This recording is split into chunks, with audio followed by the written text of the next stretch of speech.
خاندان میں ایسی سچویشن ہو جاتی ہے کہ سارے ایک بات کہہ رہے ہوتے ہیں اور آپ ایک بات کہہ رہے ہوتے ہیں اور آپ ہی صحیح بات کہہ رہے ہوتے ہیں، لیکن وہ ان کی سمجھ میں نہیں آتی اور الٹا آپ کے خلاف باتیں بنانا شروع کر دیتے ہیں، اور آپ اپنے آپ کو بالکل تنہا محسوس کرتے ہیں کہ شاید میں ہی غلط ہوں. نہیں، آپ غلط نہیں ہوتے، لیکن ان کو آپ کی بات سمجھ نہیں آ رہی. تو وہ جو ایک تنہائی کا سا یا لونلی نیس کا یا ایک اکیلے پن کا احساس ہوتا ہے، کوئی بھی میرے ساتھ نہیں، کوئی بھی میرا ساتھ نہیں دے رہا، کوئی بھی میری مدد نہیں کر رہا، کوئی بھی مجھے سپورٹ نہیں دے گا، تو پھر دل نہیں ٹوٹنا چاہیے. کوئی بات نہیں، اللہ ہے نا، اللہ کافی ہے مجھے. اگر اللہ کی نظر میں میری یہ بات، میرا یہ فیصلہ، میرا یہ کام درست ہے تو مجھے کسی کی بھی پرواہ نہیں ہے. تو انسان غنی ہو جاتا ہے، اللہ اس کو بے پرواہ کر دیتا ہے، اللہ اس کے دل سے غم دور کر دیتا ہے، اللہ لوگوں کے چھوڑنے کا غم اس سے ہٹا دیتا ہے کہ کوئی بات نہیں. بعض اوقات آپ کو کوئی بڑا اہم کام کرنا ہوتا ہے، کوئی اچھا پروجیکٹ لے کے آپ چلتے ہیں، آپ ایک دوست سے بات کرتے ہو، کہتے ہیں یہ دیوانگی ہے، ایسی تمہارا خیال ہے، دوسری سجیشن وہ بھی کوئی کام کی نہیں، تیسری وہ بھی، آپ سوچتے ہیں کہ کسی کو میری بات ہی نہیں سمجھ آتی، کوئی میرا ساتھ ہی دینے کو تیار نہیں. ایسے تمام دل ٹوٹنے والے ٹائمز پر حسبی اللہ و نعم الوکیل، اگر میں ایک خیر کا کام لے کر چلی ہوں تو اللہ میری مدد کرنے والا ہے. کیونکہ اب دیکھیے کہ دنیا میں بڑے کام صرف ان لوگوں نے کیے ہیں جن کا حوصلہ بلند ہوتا ہے، جن کا توکل پھر اللہ کی ذات پر ہوتا ہے کہ یہ ہوگا، اللہ کرے گا، کرنے والا اللہ ہے. میں طریقہ کروں گی، سبب اختیار کروں گی، محنت کروں گی، لیکن برکتیں اور رحمتیں تو اللہ ہی کی طرف، فضل تو اللہ کی طرف. اللہ ذو فضل عظیم، بڑا فضل تو اللہ کے پاس ہے. ہم لوگوں کے ہاتھوں کی طرف دیکھتے ہیں، لوگوں کے خزانے کی طرف دیکھتے ہیں، اصل خزانوں کا مالک کون ہے اور ان لوگوں کا بھی مالک کون ہے؟ وہ بھی اللہ ہے. ان کے دل بھی اللہ کے ہاتھ میں، وہی انہیں توفیق دے گا تو خیر کے کام میں ساتھ دیں گے، نہیں تو نہیں دیں گے. تو کوئی بھی ایسا موقع جہاں آپ کے اپنے پیارے آپ کا ساتھ نہ دیں، وہاں بھی دل چھوٹا نہ کریں، وہاں بھی آپ کا دل نہیں ٹوٹنا چاہیے، کیونکہ اللہ آپ کے ساتھ ہے. تو فَإِن تَوَلَّوْا، اگر یہ منہ موڑ جائیں، آپ کا ساتھ نہ دیں، تو آپ حسبی اللہ کہیں، لا الہ الا ہو کہیں، علیہ توکلت کہیں، وہو رب العرش العظیم کہیں. ایک چھوٹی سی دعا کے اندر ہر پارٹ جو ہے اس کا بہت پاورفل ہے.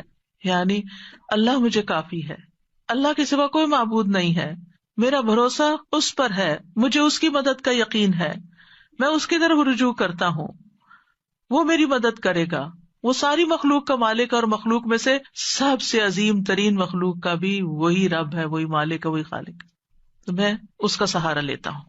تو یہ ان مبارک دعاؤں میں سے ہے جن کے پڑھنے کا اللہ تعالیٰ نے خود نبی صلی اللہ علیہ وسلم کو قل کہہ کے حکم دیا.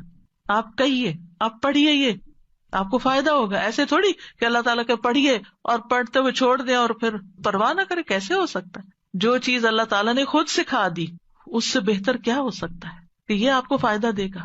آپ دیکھیے کہ بعض اوقات بہت ساری چیزیں انسان کو ڈراتی ہیں، فیوچر کا خوف ہوتا ہے، جادو کا، ٹونے کا، اس کا اس کا، وہ جن، شریر، دشمن، رات کا اندھیرا ڈراتا، پتہ نہیں کیا کیا چیزیں، یعنی بہت سی چیزیں خوف دلاتی ہیں انسان کو. تمہارا کیا بنے گا، تمہارا کوئی فیوچر نہیں، تمہارے بڑھاپے کا ساتھی کون ہوگا، تمہاری اولاد تمہیں نہیں پوچھتی، تمہارا شوہر تمہیں نہیں پوچھتا، تمہارے لیے رزق کا کوئی سبب نہیں. کئی چیزیں انسان کو شیطان ڈراتا رہتا ہے نا. ایسے سارے موقعوں پر حسبی اللہ، جب تک اللہ ہے نا میری زندگی میں، کسی چیز کی کمی نہیں، کیونکہ اسباب بھی وہ مہیا کرتا ہے، دعائیں بھی وہ قبول کرتا ہے، عبادت بھی اسی کے لیے ہے، اور وہ سب کچھ کر سکتا. کیا فکر کی ضرورت ہے؟ توکل کریں، بھروسہ کریں. ابو درداء کہتے ہیں کہ جو شخص یہ دعا صبح و شام 7 دفعہ پڑھے، اللہ تعالیٰ اسے تمام فکروں سے کافی ہو جاتا ہے، ساری فکر اس کی ختم ہو جاتی ہے. اور جب آپ پڑھیں نا تو اس طرح سوچ کے پڑھیں، حسبی اللہ لا الہ الا ہوا علیہ توکلت وہو رب العرش العظیم. جو بھی نیکی کا کام آپ کرنا چاہیں، کیونکہ کچھ لوگوں کا حال یہ ہوتا ہے جب ان سے کچھ بھی کہا جاتا ہے نہیں کر لو، کہتے ہیں میں نہیں کر سکتا، آئی ڈونٹ تھنک کہ میں اس قابل ہوں، میں اس قابل نہیں، مجھ سے نہیں ہوگا، میرا نہیں خیال میں کر پاؤں گی، مجھے نہیں لگتا کہ میں یہ پڑھ پاؤں گی یا وہ کر لوں گی. ایسے جملے ہی زبان سے نہ نکالیں. اس وقت کیا کریں، اللہ کی مدد ہوگی تو انشاءاللہ میں کر لوں گی، اللہ میری مدد کرے گا. حسبی اللہ لا الہ الا اللہ. اللہ ہے نا، اللہ کروائے گا. مشکل سے مشکل وقت، انہونی چیزیں، اور جب آپ کو اللہ کا سہارا مل جاتا ہے نا، آپ تنہا نہیں ہوتے. اور جب آپ تنہا نہیں ہوتے، اکیلے نہیں ہوتے، تو آپ کو غم ختم ہو جاتا ہے، آپ کی زندگی سے غم رخصت ہو جاتا ہے. ٹھیک ہے، قریب و مجیب. آپ یقین کریں، دل بھر کے کلمات پڑھے نا، مجھے تو اپنے سینے میں ایک ٹھنڈک محسوس ہوتی، یعنی فزیکل فیلنگ بھی میری بدل جاتی. وہ قریب ہے، اس سے زیادہ تو کوئی قریب ہمارے ہو ہی نہیں سکتا. ہم انسانوں کو قریب سمجھتے ہیں، نہیں، ان کی تو اپنی بہت سی مشکلات ہیں، وہ تو اپنے لیے بھی کافی نہیں ہے، ہمارے لیے کہاں ہوں گے. اور پھر میری دعاؤں کو بھی وہ سننے والا ہے، اس لیے مجھے کس بات کا فکر ہو، کس بات کا غم. تو یہ دعا دین و دنیا کی پریشانی دور کرنے کا ذریعہ ہے، ہر مصیبت سے کفایت کرتی ہے جو بندے کو پریشان کرتی ہے. اسباب اختیار کرنے کے بعد اللہ پر بھروسہ کرنا ہی کامل توحید ہے. اللہ پر توکل کرنا اللہ کے کافی ہونے کا سبب ہے. اور یہ کلمہ توحید ہے نا، لا الہ الا ہو، اس کی بنا پر انسان کو دنیا اور آخرت میں نجات ملتی ہے. آخرت میں جنت کی کنجی بھی یہی ہے، توحید خالص. اور جب مشکل میں آپ نے سب کو چھوڑ دیا نا، صرف اللہ کو پکڑا، تو آپ کی توحید پکی ہو گئی. اور پھر آپ نے اس دعا میں توحید، توکل اور اللہ کے رب ہونے کا وسیلہ پکڑا. اور کبھی یہ دعا جو ہے طلب کی بجائے خبر کے صیغے میں بھی مانگی جاتی ہے، مطلب صرف اللہ کے بارے میں اچھا گمان اپنا رکھنے کو. تو یہ توکل ہے کیا چیز، تھوڑا سا اس پہ بات کر لیتے ہیں. توکل کا مطلب ہوتا ہے اپنی بے بسی کا اظہار کرنا اور اپنے علاوہ کسی دوسرے پر اعتماد کرنا. میں کمزور ہوں، میرے پاس کچھ نہیں، تو ہی سب کچھ ہے. اور دینی معنی میں توکل کیا ہوتا ہے؟ دنیا اور آخرت کے فوائد اور نقصانات کے معاملے میں دل کا اللہ تعالی کی ذات پر اعتماد کرنا، اور یہ ایمان رکھنا کہ اللہ کے سوا کوئی عطا نہیں کر سکتا، نہ روک سکتا، نہ نقصان دے سکتا، نہ نفع دے سکتا، سب کچھ اسی کے اختیار میں. ابن الجوزی کہتے ہیں یہ اللہ پر بھروسہ کرتے ہوئے اللہ کی اچھی تدبیر کی بنا پر اپنے معاملے کو اللہ کے سپرد کر دینا ہے، اللہ پر اعتماد کرنا ہے. خرابی کہتے ہیں توکل یہ کہ اللہ سے اچھا گمان رکھا جائے کہ اللہ یہ کام کر دے گا. توکل اللہ کے وعدوں پر دل کا اطمینان ہوتا ہے. ابن تیمیہ کہتے ہیں اللہ پر توکل کرنا فرض ہے اور بڑے فرائض میں سے ہے، جیسا کہ اللہ کے لیے اخلاص اپنانا واجب ہے. اور اللہ نے کئی آیات میں توکل کرنے کا حکم دیا ہے. یہ وضو کرنے کے حکم غسل جنابت کے حکم سے بھی بڑا حکم ہے، اور اللہ نے اپنے علاوہ کسی اور پر توکل سے منع کیا. یعنی وضو کا حکم تو ایک دفعہ ہے نا، جنابت سے غسل کا حکم تو قرآن میں ایک دفعہ ہے، توکل کا حکم کئی دفعہ آیا. تو ہم وضو کا اہتمام تو ضرور کرتے ہیں، پاکیزہ ہونے کا اہتمام کرتے ہیں، لیکن جب توکل کی باری آتی ہے تو ہم فیل ہو جاتے ہیں، وہ ہمیں یاد نہیں رہتا. پھر سعید بن جبیر کہتے ہیں اللہ پر توکل کرنا ایمان کا خلاصہ ہے. ابو محمد سہل کہتے ہیں مقامات میں توکل سے زیادہ باعزت کوئی اور مقام نہیں. اللہ تعالیٰ اپنے نبی کو حکم دیتے ہیں فَتَوَكَّلْ عَلَى اللَّهِ إِنَّكَ عَلَى الْحَقِّ الْمُبِينِ، پورا کانفیڈینس دیا، آپ اللہ پہ بھروسہ کیجئے، آپ واضح حق پر ہیں، آپ سچ پر ہیں. ایک اور جگہ پر ہے وَتَوَكَّلْ عَلَى الْحَيِّ الَّذِي لَا يَمُوتُ وَسَبِّحْ بِحَمْدِهِ، اس زندہ ہستی پر بھروسہ کیجئے، یعنی اللہ پر جو نہیں مرے گا، اور اس کی حمد کے ساتھ تسبیح کیجئے. ہم کس پر بھروسہ کر رہے ہوتے ہیں؟ انسانوں پر جو کہ ختم ہو جانے والے. مومنوں کو حکم دیا وَعَلَى اللَّهِ فَلْيَتَوَكَّلِ الْمُتَوَكِّلُونَ، وہ توکل کرنے والوں کو اللہ پر توکل کرنا چاہیے. رب المشرق والمغرب لا الہ الا هو فاتخذہ وکیلا، مشرق اور مغرب کا رب ہے، اس کے سوا کوئی معبود نہیں، سو اسی کو کارساز بناؤ، اس کو اپنا کام درست کرنے والا سمجھو. توکل اللہ پر ایمان ہونے کی علامت ہے. توکل وہی کر سکتا ہے جس کا اللہ پر ایمان ہو.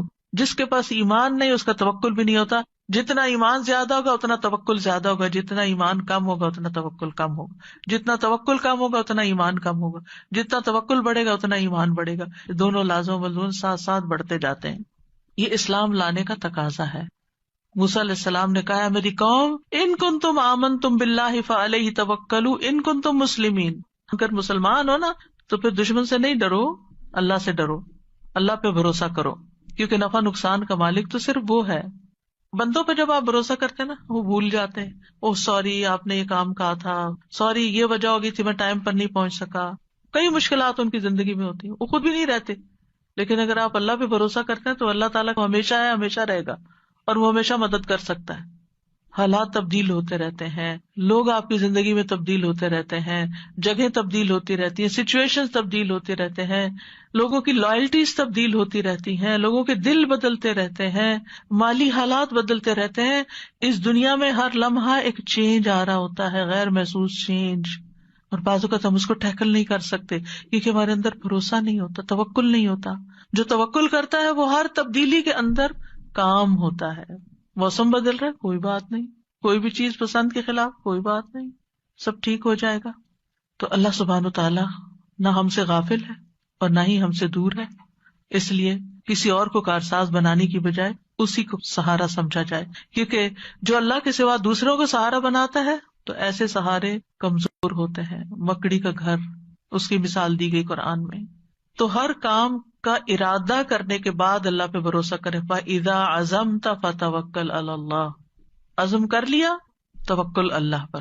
لوگوں کا ڈر ہو تو بھی توکل اللہ پر، لوگ منہ موڑ رہے ہو تو توکل اللہ پر، کوئی چیز غم زدہ کرتی ہے توکل اللہ پر، جان کو خوف لاحق ہے توکل اللہ پر. جیسے جادوگروں نے کہا تھا فرعون کے مقابلے میں، فَاقْضِ مَا أَنْتَ قَاضٍ، جو فیصلہ کرنا کر لو، ہم تو اللہ کی طرف جانے والے، تم ہمارا کیا بگاڑ لو گے. جادوگر تھے، کس حرام کام میں پڑے ہوئے تھے، ایمان آیا کہاں پہنچ گئے، سارا ڈر ہی نکل گیا اندر سے. جب کسی کی سازشوں کا علم ہو، کوئی چالیں چل رہا ہے ہمارے خلاف، توکل اللہ پہ، کیونکہ ہم نہیں نبٹ سکتے لوگوں کی چالاکیوں سے، اللہ نبٹنے والا کافی ہے. دشمنوں کا خوف ہو، کوئی بھی مدد اور نصرت چاہیے، توکل اللہ پہ. کوئی اذیت دے، کوئی تکلیف دے، کوئی پریشان کرے، جہاں سے آپ کو خوف لائق رہتا ہے، اب پتہ نہیں یہ میرے ساتھ کیا کرے گا، اس نے پہلے بھی جادو کیا تھا مجھ پہ، وہ بڑا مشکل ٹوٹا، اب پھر یہ پھر کر دے گا مجھ پہ. نہیں، عام طور پہ لوگوں کی یہ ذہنی کیفیت رہتی ہے نا، وہ فلاں آیا تھا نا، مجھے نظر لگ گئی تھی، اب یہ پھر آ گیا ہے، اب پھر یہ کچھ کر کے جائے گا. نہیں، مت ڈریں، اللہ کافی ہے. جب ایسا کوئی خوف آنے لگے، حسبی اللہ و نعم الوکیل، کوئی کچھ بھی نہیں کر سکتا، اللہ ہے نا بس.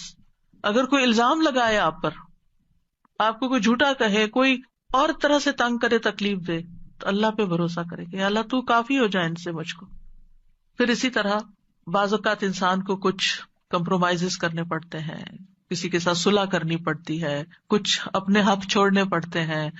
بعض اوقات آپ لیٹ گو کر دیتے ہیں اپنا کوئی حصہ کہ اپنے بہن بھائی سے لڑائی ختم کر کے، تو پھر آپ سوچتے میرا کیا ہوگا. تو اللہ پہ توکل ہے، اللہ کافی ہے، اللہ مجھے کہیں اور سے دے گا. میں نے اللہ کی خاطر چھوڑا ہے نا، اللہ اس سے کئی گنا زیادہ لوٹائے گا، کیونکہ اللہ کی خاطر یہ کیا ہے میں نے. پھر اسی طرح کوئی بدشگونی ہوتی ہے، کتنی چیزیں ہیں بدشگونی کی جسے لوگ ڈراتے ہیں، کالی بلی سے، پتہ نہیں اور کس کس سے، یہ رستہ کاٹ گئی، وہ فلاں نظر آ گیا. ان ساری بدشگونیوں کا مقابلہ بھی جہاں سپرسٹیشنز ہو، جہاں وہم، کیونکہ بعض لوگوں کو وہم ہی کھایا جاتا ہے، ہونا ہوانا کچھ نہیں ہوتا، یہ ان کا صرف خیال ہوتا ہے. یہ نہ ہو جائے، میں گھر سے نکلی ہوں گاڑی لے کر، پتہ نہیں کوئی ایکسیڈنٹ نہ ہو جائے، یہ جہاز پہ بیٹھنے لگی ہوں، پتہ نہیں اس کا کریش ہی نہ ہو جائے. یعنی کوئی نہ کوئی ایسی باتیں انسان کے دل میں شیطان ڈالتا رہتا ہے کہ جس سے وہ انجوائے کرنے کی بجائے اس سچویشن کو صرف خوف زدہ رہتا ہے. تو ایسے تمام توہمات، ایسی تمام خوف زدہ کرنے والی باتیں، ان کے لیے کیا کریں؟ اللہ پہ توکل کریں. پھر اسی طرح آخری زمانے کے جو فتنے ہیں، دجال کا آنا ہے، ان سب مواقع پر بھی اللہ پر بھروسہ، اللہ کا دامن تھامے، اللہ کی طرف رجوع کریں. جب نبی صلی اللہ علیہ وسلم نے ایک موقع پر دجال کے بارے میں لوگوں کو آگاہ کیا تو آپ نے فرمایا کہ جب وہ یہ دعویٰ کرے گا نا کہ میں تمہارا رب ہوں، تو جو شخص یہ کہہ دے کہ تو ہمارا رب نہیں، ہمارا رب تو اللہ ہے، ہم اسی پہ توکل کرتے ہیں، اسی کی طرف رجوع کرتے ہیں، اور ہم تیرے شر سے اللہ کی پناہ میں آتے ہیں، تو اس کو اس پر تسلط حاصل نہیں ہوگا، وہ اس کو نہیں پکڑ سکے گا. اس وقت بھی ربنا اللہ علیہ توکلنا وإلیہ انبنا نعوذ باللہ من شرک، یہ اگر کوئی پڑھ لے گا تو دجال اس کا کچھ نہیں بگاڑ سکے گا.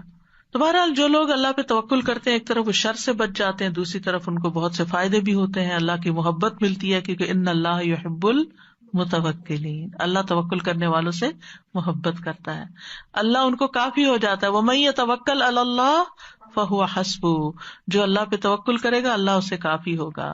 وتوکل علی اللہ وکفی باللہ وکیلا، اللہ پہ بھروسہ کریں، اللہ کافی ہے کارساز، پھر آپ کو اس کے سوا کسی کی مدد کی ضرورت بھی نہ رہے گی. توکل انسان کو بہادر بنا دیتا ہے، توکل انسان کو مستقبل کے خوف سے بچاتا ہے، اینگزائٹی سے بچاتا ہے. اینگزائٹی میں یہی ہوتا ہے نا کہ پتہ نہیں ابھی کیا ہوگا، پتہ نہیں ابھی ہوگا کہ نہیں، پر بے چینی بے قراری، تو توکل آپ کو اطمینان میں ڈال دیتا ہے، شیطان سے حفاظت ملتی ہے، وہم دور ہو جاتے ہیں، آخرت میں بڑا اجر ہے۔ وَلَأَجْرُ الْآخِرَةِ أَكْبَرُ لَوْ كَانُوا يَعْلَمُونَ الَّذِينَ صَبَرُوا وَعَلَىٰ رَبِّهِمْ يَتَوَكَّلُونَ، اور آخرت کا اجر تو بہت بڑا ہے، کاش وہ جانتے ہوتے، جن لوگوں نے صبر کیا اور اپنے رب پر ہی بھروسہ کرتے ہیں، ان کے لیے آخرت میں بہت بڑا اجر ہے، کیونکہ انہوں نے ہر موقع پر اپنی توحید خالص کر لی، اللہ پہ بھروسہ کر لیا، اللہ پہ بھروسہ کر لیا، رزق کا معاملہ ہو، بیماری صحت کا معاملہ ہو، اولاد کا معاملہ ہو، انسانوں کا معاملہ ہو، لوگوں کی پھیلائی ہوئی افواہوں کا معاملہ، کچھ بھی ہو، اللہ کافی ہے مجھے۔ یعنی ایسے لوگ زندگی میں سب سے زیادہ پرسکون ہوتے ہیں جو اپنے معاملات اللہ کے سپرد کر دیتے ہیں۔ تو اس لیے کوئی بھی چیز جب آپ کے دل میں گھبراہٹ ذرا سی بھی ڈالے، فوراً پڑھے حسبنا اللہ و نعم الوکیل، یا حسبی اللہ و نعم الوکیل، حسبی اللہ لا الہ الا ہوا علیہ توکلت وہو رب العرش العظیم۔